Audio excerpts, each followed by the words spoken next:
Hey y'all, you're listening to TED Talks Daily. I'm Elise Hugh, and we're back with our summer book club series. I'm here with Dr. Jen Gunter, the host of another podcast in the TED Audio Collective, Body Stuff, with Dr. Jen Gunter. Hi, Dr. Jen. Hi, how are you? Great. So for the folks who haven't heard it yet, tell us a bit about the podcast. Yeah, so Body Stuff is medical school Jen Gunter style. That's the best way that I can describe it. I think it's really important that people know how their organs work, how their body systems work, and also some of the history, the anthropology, the sociology behind, some of the reasons we might think different things about our body or about medical conditions.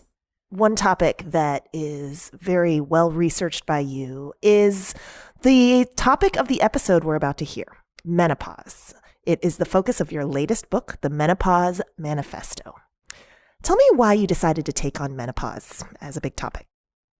Yeah, well, so when I wrote my last book, The Vagina Bible, the questions about menopause, when I went on the book tour, I wasn't prepared for the amount of questions on menopause.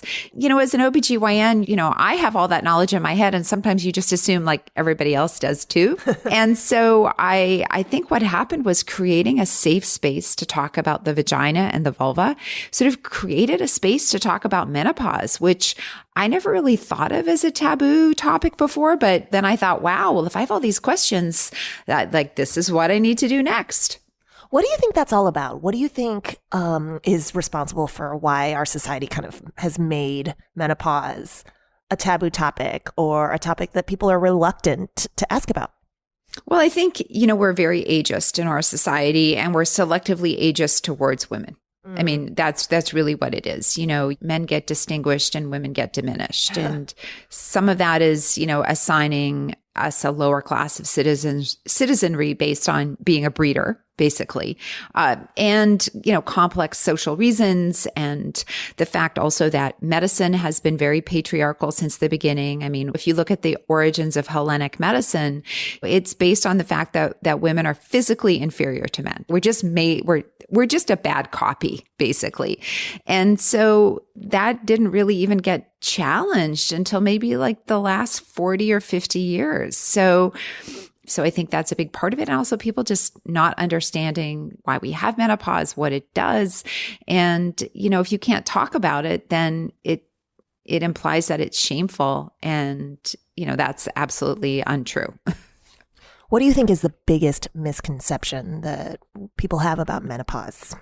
Wow. So it's hard to narrow it down to one.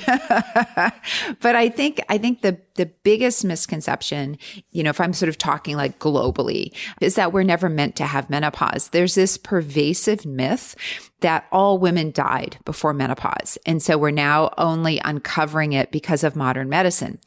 But it's always fascinating to me that no one applies that to erectile dysfunction, right? Why is it always all women died, but not men? Like what's up with that? Didn't anybody have a grandmother or a great grandmother, right? So the reason why that bothers me so much is not only is it factually inaccurate, it very easily disproven by someone who could open a book, but it erases all the wise women from our history. Yeah. It erases all our elders, all our grandmothers, our great grandmothers. It's offensive on a lot of different levels. And did anything surprise you in the course of your research? Well, some of the history of hormones I was unfamiliar with. And so I found that really medically fascinating, this sort of race to identify the hormones that are in the ovaries, because people didn't know, before the 1900s, they had no idea. And, how that led to making pharmaceutical hormones, because, they did actually have hormone extracts, but I mean, they're basically like cow or hog ovary extracts. Oh my gosh. Yeah, I know, right? And also, things that I didn't think so much about, like the different menopause experiences in different cultures, and how I thought that was really fascinating. And even just the different words people use in different cultures. The word menopause that we have comes from sort of a French term that was translated from the Greek, and, doesn't even really mean pause. It meant menstrual stop. And that term, the reason we use that term largely now in the language of science or in Western medicine is because the pharmaceutical companies largely advance that term. They like that. But previously, the term climacteric was used very commonly, which just basically means a major phase of life, which is a better term. And a lot of cultures or other languages use like the passing away or the change. They use terms that are more like that. And I think that that's more inclusive. Yeah, the sense of a passage. I like that. Because also too, and I mentioned this in the book, it seems really ridiculous to describe half my life in terms of when my last period was. I never thought about it that way, but you're right. Yeah. Like that's the least interesting thing about my life. That seriously, really? Now, medically for me as a doctor, it does matter in some instances for me to know when your last period was, because it helps me gauge some risks. But that's it. So I like the idea of the climacteric also because symptoms of menopause aren't always related to your last period. They can start before or they can start after. So I'm really pushing for a reclamation of the climacteric. All right, before we let you go, what are you hoping that the book and this episode we're about to hear kind of do for folks and do for listeners and readers? Well, I hope it educates people about menopause, about what it actually is. The episode I love because, we interviewed Dr. Kristen Hawkes, who is the person who basically, led the team that brought us this grandmother hypothesis, this wise woman hypothesis about why we have menopause, about how it fits in evolutionarily in our species. And I want every person to know that. Like, it's an important part of our history. And when we don't talk about it early on, it basically erases people in menopause. And so that was so exciting for me to speak to someone who contributed such important knowledge. Fantastic. Thank you, Dr. Jen Gunter. And now here's Body Stuff with Dr. Jen Gunter. Let me take you back in time to 1800s France. After a luxurious walk along the Seine and a buttery pastry, you wander into a bookshop where you find a new book by Dr. Charles-Pierre Louis Desjardins. It's called Of Menopause, or the Critical Age of Women. It's cutting-edge science, all about what happens during that mysterious time when a woman stops being fertile. He named it menopause. The approach of menopause makes such an impression that her imagination creates vain chimeras, which bring a great disturbance in her being. She becomes morose, worried, taciturn. She has lost her charms with no hope of recovering them. She constantly regrets pleasures that are no longer her age and paints the future with the saddest colors. Grave dangers precede, accompany, and follow the cessation of fertility, which is why it is called the critical age. Yikes. It's 2021, and science has come a long way since Dr. Desjardins came up with the word menopause. But the way we look at it hasn't. We're still bombarded with messages about how menopause is a kind of pre-death. It's like we become invisible once we're unable to reproduce. Your best days are behind you. It's all downhill from here. Give me a break. Menopause is not an expiration date on learning, on achievements, or on pleasure, or on anything. I'm Dr. Jen Gunter. From the TED Audio Collective, this is Body Stuff.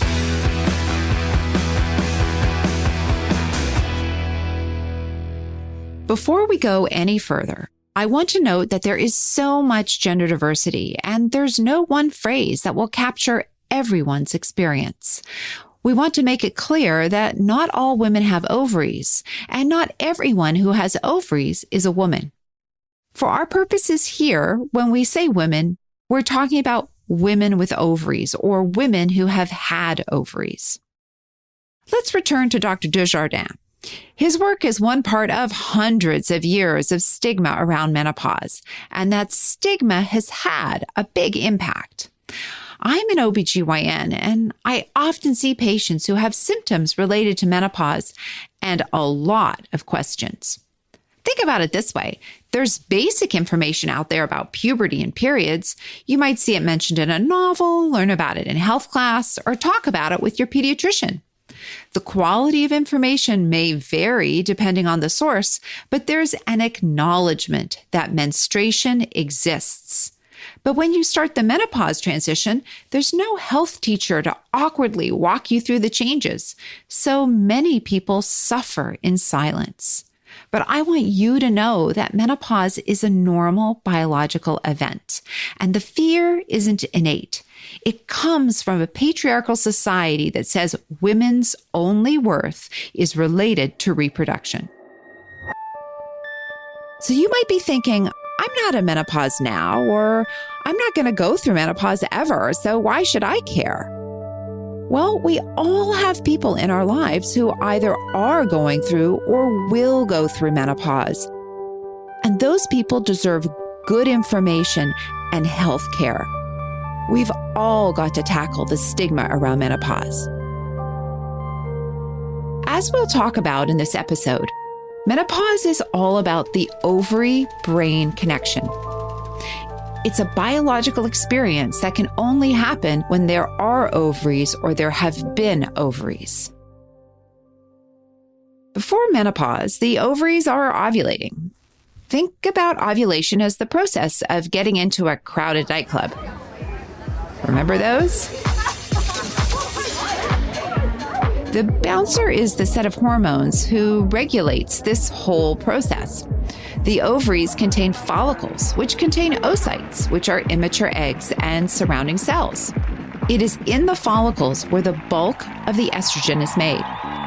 For our purposes, we're going to use egg when we mean follicle to make it easier for everyone to picture. So, eggs are like partygoers, waiting to get into the club. And the brain is like a club promoter, sending out a news blast that it's time to get the party started.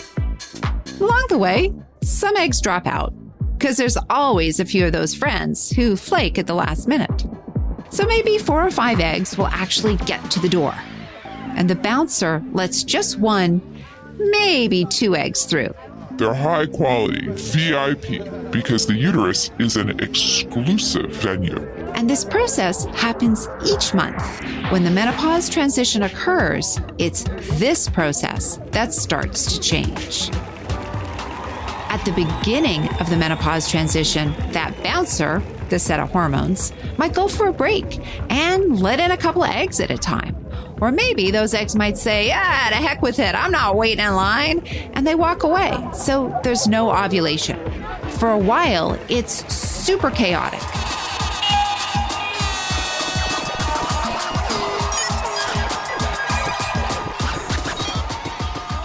Over time, eggs stop showing up to the party, and the estrogen levels drop. My own hormonal chaos started when I was about 45. My periods started getting a little irregular and sometimes heavy.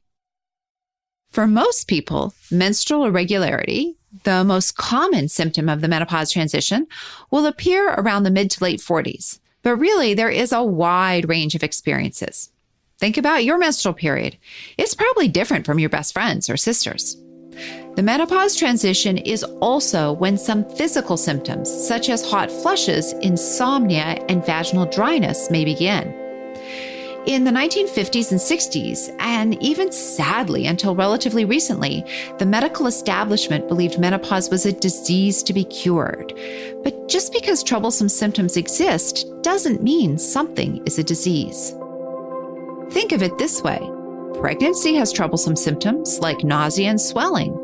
Puberty has troublesome symptoms like acne and mood swings. That doesn't make them diseases. But you don't have to just put up with troublesome symptoms. Quality of life matters. So if symptoms are present and they're bothersome, they can almost always be managed. We'll get to that later in the episode. Even after last call, when Club Ovary metaphorically closes, our party isn't over. We keep flourishing after menopause. And I want to tell you how incredibly unique this is in nature. Almost every female mammal dies shortly after it stops reproducing. But there are two exceptions to this rule: humans and toothed whales.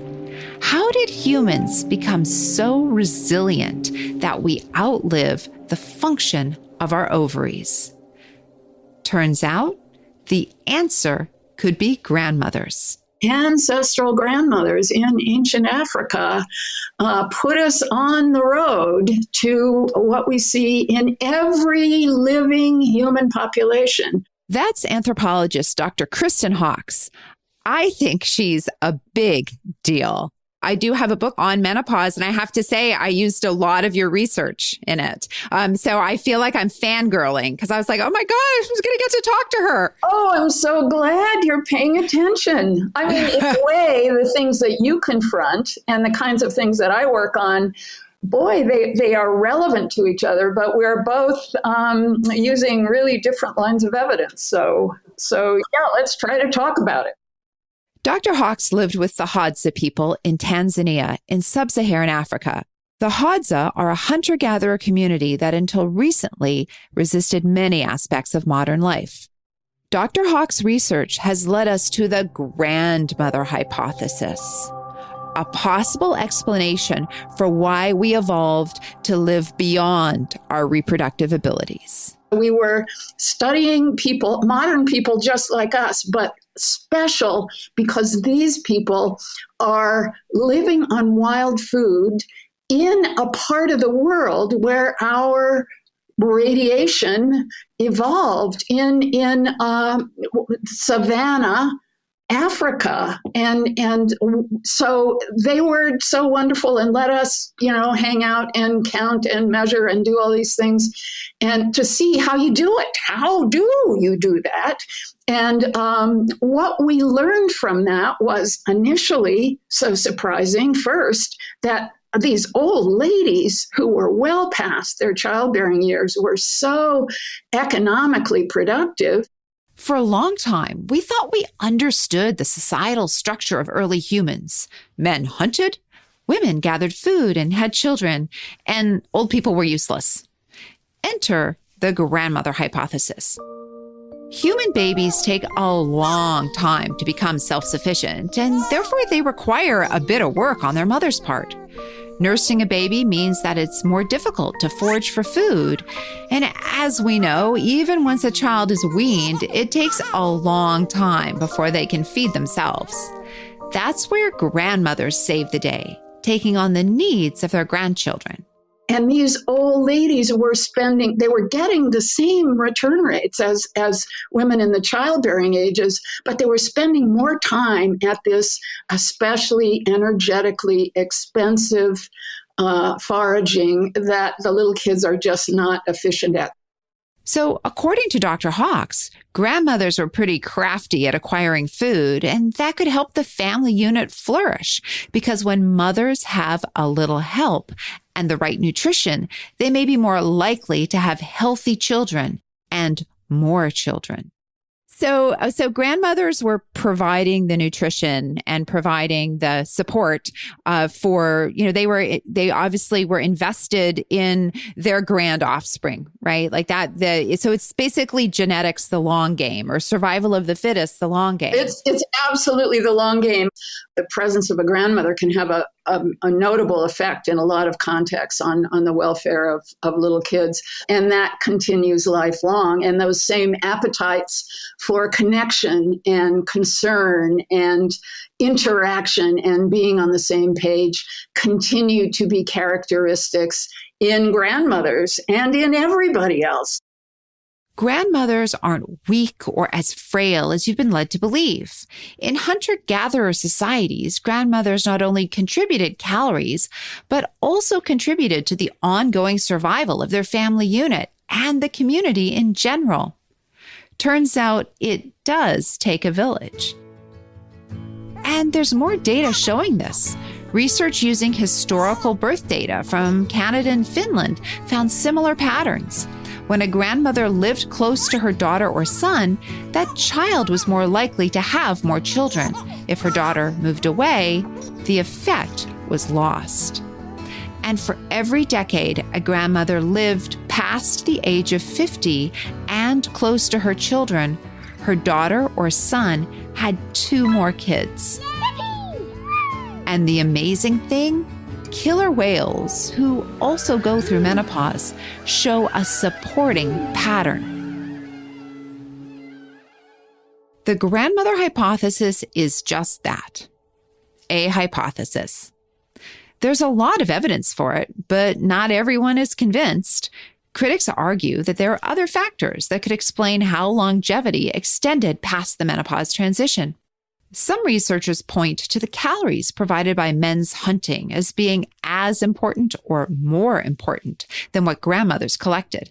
But Dr. Hawkes isn't so sure. When you're successful, whoa, this enormous bonanza, which you can't hide, and your reputation as a hunter has huge influence on how much others defer to you.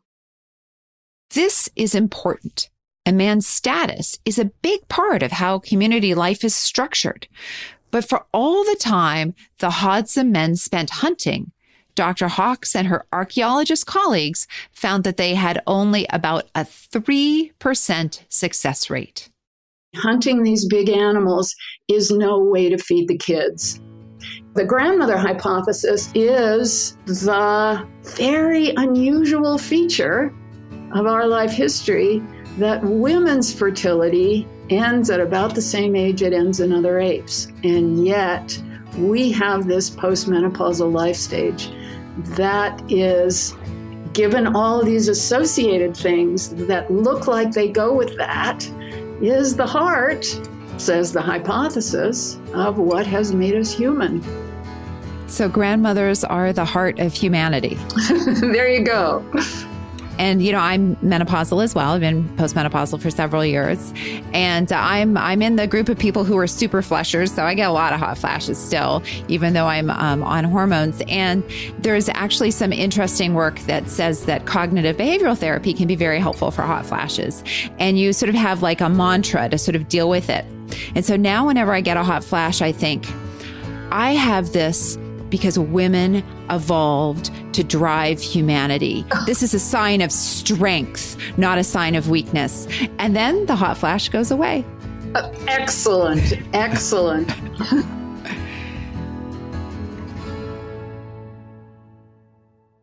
Menopause is a marvel, not something to be ashamed of. But let's be honest. The evolutionary genius of menopause can be overshadowed by some nasty symptoms: lost sleep, vaginal dryness, and hot flushes. More about those after the break. To be honest, I think a lot of the fear and silence around menopause is just misogyny combined with the fear of aging.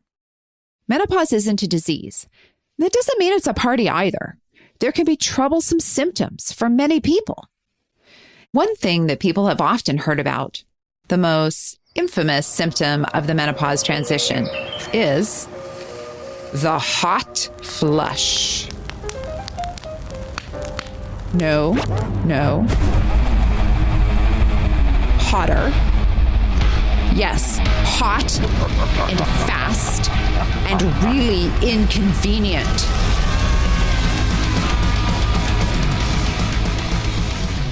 I studied menopause for years before I actually experienced it. And when I got my first hot flush, I thought, holy shit. It's hard to understand how bothersome they are until you've actually had them. So what is going on inside our bodies when we get a hot flush? You may not know this, but your body has an internal thermostat, a set of nerves that lets you know when to sweat or shiver to maintain body temperature. Hot flushes are a complex process, and we don't yet understand all of the biology. But we do know control of body temperature, or thermoregulation, and reproductive hormones are connected. New research suggests that one mechanism behind hot flushes involves estrogen suppressing the nerves that tell us we are hot. So when, as part of menopause, estrogen levels decrease, those nerves get super jumpy. Imagine if the thermostat for your house is telling you it's 80 degrees when it's really 54. Well, your air conditioning is going to kick in, right? So the way your body cools off is it sends blood to the upper torso and arms and head, and that wave of heat you feel is part of the hot flush. And you also sweat to release that heat. But you never needed to release any of that heat in the first place, because remember, it's really 54 degrees in the house. So now you've dumped all that heat and you've got that cold sweat that may make you start to shiver. And so now you may actually feel cold. Imagine that happening 20 times a day. It's kind of miserable. If we can have these conversations so non-medical people also have the awareness to know, okay, you know what, this is all a part of, this is normal. And when this is too much, it's affecting me, I need to seek help. That's my friend, Dr. Lubna Paul. Like me, she's an OBGYN. She teaches at Yale Medical School. She's an expert in the symptoms of menopause. Because we don't talk about menopause much, patients often don't know what's going on. And so they suffer from symptoms like hot flushes for longer than they need to. There are many different types of treatment for hot flushes. Here are the ones with the most evidence behind them. Cognitive behavioral therapy, or CBT. It's a type of talk therapy that harnesses the mind-body connection. Medications can also help, like menopausal hormone therapy and certain antidepressants. There's other medications too. If you're interested, your doctor should be able to talk you through the options. And in addition to troublesome symptoms, like hot flushes, there are also medical conditions linked to menopause, such as osteoporosis, the loss of bone mass, and weakening of the structural integrity of the bone. We're building new bone mass until our mid-20s, and then it starts to decline. Estrogen is an important contributor in the process of building bone. We're building new bone mass until our mid-20s, and then it starts to decline. Estrogen is an important contributor in the process of building bone. So our reproductive years, our ovarian function is adding to this retirement account, which is bone mass. So menopause, if we construe that from the bone perspective as retirement, right? I cannot put any more cash in my account now that my income has gone. At what phase? When is that happening? So that absolute end happens when menopause, which means my periods have stopped. So our skeleton starts becoming a little bit more stressed at that stage of life. And just to be clear, anyone can develop osteoporosis. It's unfortunately an all-gender issue. Here's what you can do to prevent it. It's beneficial for your bones to have a healthy diet with enough calcium and regular weight-bearing exercise and adequate vitamin D. You can learn more about your bone health in our next episode. But some people do turn to hormone therapy to help them prevent loss of bone density. Menopausal hormone therapy can be a thorny topic. Before we get into the controversy, let's explain what it is. When we say menopausal hormone therapy, we mean estrogen and sometimes the hormone progesterone or a closely related hormone. Menopausal hormone therapy can help with troublesome symptoms like vaginal dryness, hot flushes and night sweats, and even mild depression, things that can really mess with your quality of life. Dr. Paul hears from patients who are tired of toughing it out. And the bottom line is, I cannot sleep, I cannot function, I am distracted, I can't focus. And this has been happening for, women describe when they were fine and over a course of how long their life has changed. And by the time they come to me, and the irony, they come to me, I'm a subspecialist. By the time they come to me, they've gone through a couple of physicians and they just want their life back. Menopausal hormone therapy can help with some of those symptoms. So hormone therapy really is to crystallize it down to, it's a little bit of estrogen, enough to control your symptoms, not to give you zero symptom, but to improve your quality of life, to a point that it doesn't matter if I get one flush every now and then. I feel so much better. For a long time, the male-dominated medical field framed it as being all about maintaining femininity. They said that menopausal hormone therapy would keep you looking younger and hotter. It would keep your husband interested and make you look cute in a tennis skirt. It's the feminine forever concept brought to you by Big Pharma and the patriarchy. The feminine forever concept, that your femininity is tied to your ovaries, which is tied to your hormones. And therefore, let's go give you back what you have lost. For whose benefit? For men's benefit? To say the absolute least, I'm suspicious of this feminine forever framing. Our goal is not trying to fit into one demographic's definition of sexy. It's to make people's lives better. And like with any treatment, there are risks to menopausal hormone therapy. If you're over 60 when you start, the risks typically outweigh the benefits. Now we are in a place where, gosh, less is more. So we want to reduce the risk and enhance the benefits. It's different for everyone. Some people have bothersome symptoms. For example, some of us, like me, are super flushers. Others might not have hot flushes at all. So it's about weighing your personal risk versus benefit.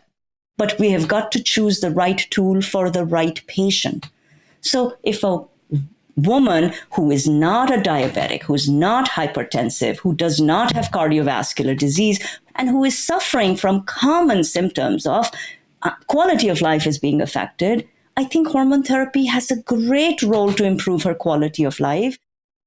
I've seen patients who've tried unproven and dangerous therapies, all because they've been recommended by predatory doctors or talked up on Instagram by celebrities. I'm thinking about things like compounded bioidentical hormones.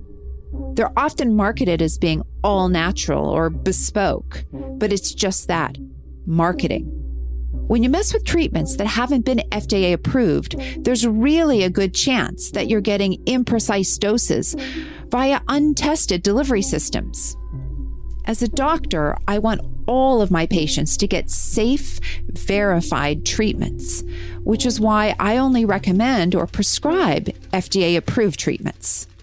Potential for harm comes from complete lack of regulation in batch-to-batch variability. How much are you getting exposed to? If you're getting exposed to too much estrogen, you can develop clots. So you are just a setup for harm.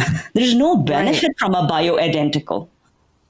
Yeah, the explanation that I often give you. So, for example, I'm on MHT, menopausal hormone therapy. I have my mother died from osteoporosis, in fact. Oh gosh, I'm so sorry. And so, I tell people, well, I use pharmaceutical estrogen because I want to know exactly how much my body is getting every single day. Yeah. I want to make sure the hormone therapy that I'm on is giving me enough estrogen to really help my bone density and protect me from osteoporosis. It all comes down to talking with your doctor and maybe making some lifestyle changes. So to me, lifestyle is really about so much other than eat and exercise. It's about social engagement and weight-bearing exercise, good for the skeleton. Aerobic exercise, good for your cardiovascular system. Mental exercise, good for your cognition. Social interactions, good for the whole of you.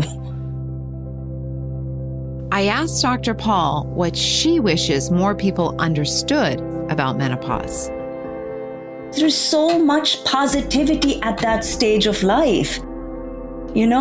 I think you, the person, are so complete at that phase of life. You lose some, you gain more. But don't focus on the loss, focus on it's another phase. So my one message is, it is normal. I like to think of menopause as a victory lap rather than the end of a race.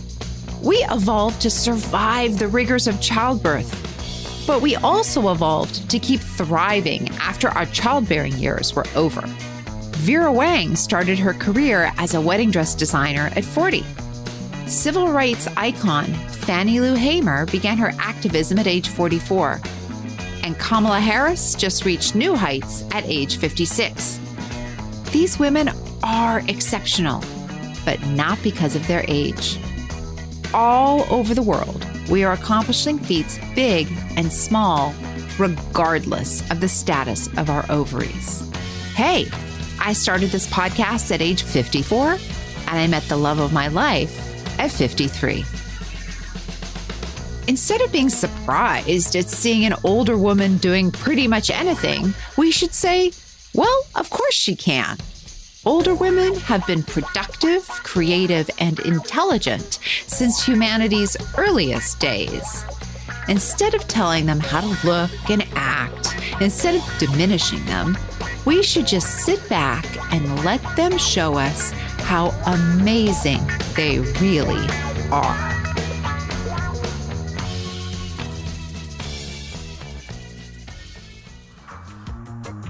Body Stuff is a member of the TED Audio Collective. It's hosted by me, Dr. Jen Gunter, and brought to you by TED and Transmitter Media. This episode was produced by Alice Wilder and edited by Sarah Nix and Lacey Roberts. The rest of the team includes Camille Peterson, Greta Cohn, Michelle Quint, Ban Ban Chang, and Roxanne High Lash. Alex Overington is our sound designer and mix engineer. Christian Aparta and Nirja Aravandan are our fact checkers. Special thanks to Aubrey Kobayashi. We're back next week with more Body Stuff. Make sure you're following Body Stuff in your favorite podcast app so you get every episode delivered straight to your device. And leave us a review. We love hearing from our listeners. See you next week.